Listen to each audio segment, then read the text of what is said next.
souviens surtout d'un moment, c'était la préparation à la finale. On était assis les deux équipes l'une en face de l'autre pendant au moins 20-25 minutes en chambre d'appel. All Japanese like that, very serious. And we begin to laugh. Comme vous avez dit, on était une famille, on était des frères et sœurs en train de jouer clairement et en train de profiter des derniers moments avant la finale. Et j'ai senti chez les combattants français qu'ils étaient vraiment détendus, unis, ils chantaient, ils dansaient. Voilà, on avait le même objectif, on avait envie de combattre ensemble, une joie de vivre et c'est ce qui a fait que ça a réussi. Je dirais qu'on est tous frères et sœurs. Même s'il y a quand même des grosses têtes, comme Clarisse s'était dit, on reste quand même tous un peu, on va dire, égaux. On est tous vraiment comme des frères et sœurs. Il n'y a pas vraiment de différence entre nous. Je dirais que déjà avant les Jeux Olympiques, c'était déjà une équipe de France très très soudée. Et après les Jeux, pareil, on est soudés en fait. Donc, Il y a une vraie ambiance. Je pense que le Covid a aussi renforcé ça. Parce qu'effectivement, on était chacun un peu, quand sur les championnats, aller voir nos familles. Et avec le Covid, on a été obligés de vivre ensemble. Donc forcément, ça nous a rapprochés. Quand j'étais petit, jeune, donc c'était mon objectif d'intégrer un jour l'équipe de France. J'ai découvert en 2004, j'étais devant la télé, devant les Jeux Olympiques d'Athènes. Et c'est là où il y a un Géorgien est devenu champion olympique.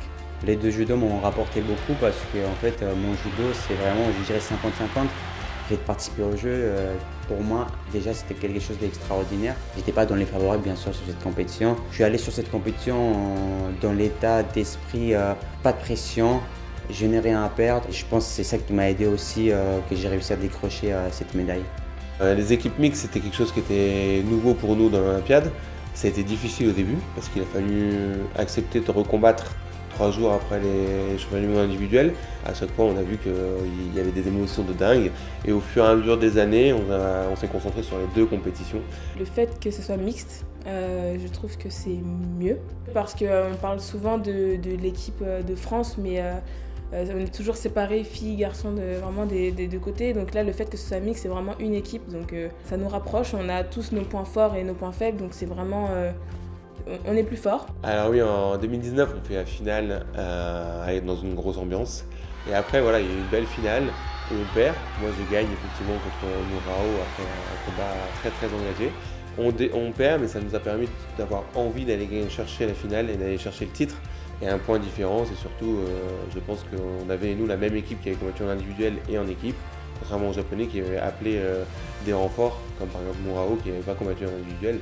Et donc ça a fait la différence pour les Jeux. On était préparés à enchaîner 2 compétitions de suite et c'est quelque chose de vraiment très différent. C'est difficile, il faut savoir le faire en amont. C'était tellement médiatique le fait que je l'ai battu en si peu de temps sur les championnats du monde à Tokyo. Moi j'avais vraiment hâte qu'on puisse prendre les Japonais en finale et qu'on les batte cette fois-ci. Jeux Olympiques par équipe mixte, c'était une compétition qui m'a marqué, même si j'étais pas dans l'équipe parce que ma catégorie n'y était pas. Mais j'étais là avec l'équipe, j'ai aidé certains athlètes à s'échauffer pour les combats et en fait j'ai vécu cet événement comme si c'était moi dans l'équipe et c'est moi qui combattais. On savait qu'on pouvait les battre et on n'était pas du tout nerveux, on avait juste envie de s'amuser. Et il y avait une ambiance de dingue. Tout le monde s'est porté parce que c'était dur de combattre. Après ceux qui ont eu les médailles individuelles, ceux qui ont perdu comme moi, où on était triste. Et en fait, il y a eu une ambiance d'équipe qui a eu envie de combattre et d'aller chercher cette belle médaille ensemble. Alors oui, c'est vrai que ça en surprenait plus d'un, le fait qu'on soit aussi détendu. On est un peu connu comme ça pour être un peu différent un peu des autres, d'être très décalé. Et donc je pense que le fait qu'on ait dansé un peu sur le tapis, ça pouvait arriver que pour les Français. On était vraiment tous en phase et d'ailleurs je me souviens qu'on faisait même des jeux des jeux de société des jeux de cartes sur le tapis. On était vraiment tous comme vous avez dit, on était une famille, on était des frères et sœurs en train de jouer clairement et en train de profiter des derniers moments avant la finale. J'ai senti que cette journée, on a crié plus fort possible comme on pouvait pour les encourager et ils l'ont fait, ils vont rester gravés dans l'histoire des judo. Ça fait vraiment le fait que la France est championne olympique et donc ça c'est quelque chose qui vraiment a englobé tout le monde. Que là c'est pas une personne qui ramène un titre, c'est vraiment l'équipe. Nos vies, elles ont complètement changé. Ma vie, moi, a complètement changé. On ne me voit plus pareil. Aujourd'hui, j'ai un statut qu'il faut que j'arrive encore à assumer, forcément, mais j'ai encore un statut. Avec Guillaume, Guillaume Chen, ça a été beaucoup d'émotions. On a eu la chance d'avoir un accueil par le public français de dingue au Trocadéro. c'est-à-dire au pied de la Tour Eiffel, là où on combattra en 2024. On a eu un accueil du public dingue, comme si on était des rockstars. C'était plus de 5000 personnes et on pouvait faire ce qu'on voulait. On a fait une hola, le public faisait la hola. On faisait un clapping, le public faisait un clapping. Il y a même Guillaume qui s'est jeté dans la foule et les gens l'ont porté comme ça. C'était vraiment incroyable. Et se dire qu'on vivait ça, on a même eu la patrouille de France qui passait les avions français. Et on a partagé ça aussi avec tous les champions français, tous les champions olympiques français. Donc c'était vraiment une reconnaissance de dingue. Et c'est là où je me suis dit, il faut que j'aille jusqu'en 2024. Après, on ne sait jamais avec Axel. Peut-être qu'il va vouloir encore prolonger. Donc,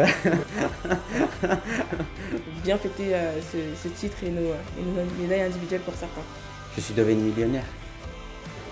Non, je rigole bien évidemment. Je ne suis pas devenu millionnaire, mais rester moi-même, je me dis pourquoi changer parce que si j'ai réussi à décrocher cette médaille. Dès que je suis rentré dans ma ville d'origine, il y a eu des réceptions énormes où j'ai été accueilli sur le balcon de la mairie de ma ville.